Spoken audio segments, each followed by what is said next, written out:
L'actualité de ce mardi, c'est aussi cette enquête préliminaire ouverte par le parquet national financier à 10 jours de l'élection du président du parti Les Républicains. Cette procédure vise l'ex-épouse du candidat Éric Ciotti et en particulier des emplois qu'elle a occupés par le passé. Henri Migou, bonsoir. Bonsoir Qu'est-ce que Jacqueline. les magistrats veulent éclaircir ?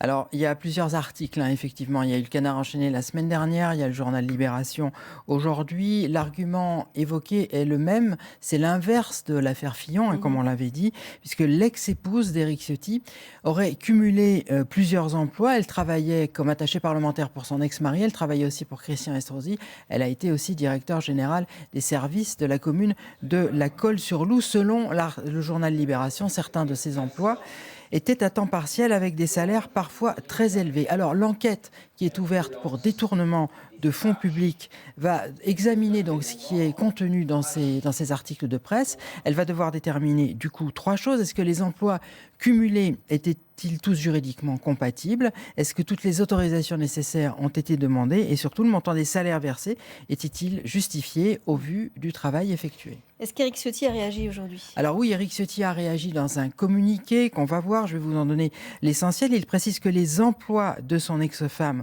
ont toujours été pleinement exercés. Et puis, je cite, Éric Ciotti dit ne pas douter que l'enquête permettra de confirmer tous ces éléments. Alors je le disais, l'élection du président du parti Les Républicains, c'est dans 10 jours. Éric Ciotti est candidat. Est-ce que tout ça peut avoir un impact ? Alors le premier tour, c'est le week-end du 3 et du 4 décembre. Trois candidats, Éric Ciotti, Bruno Retailleau et Aurélien Pradier. Ce sont les militants qui votent, on le rappelle.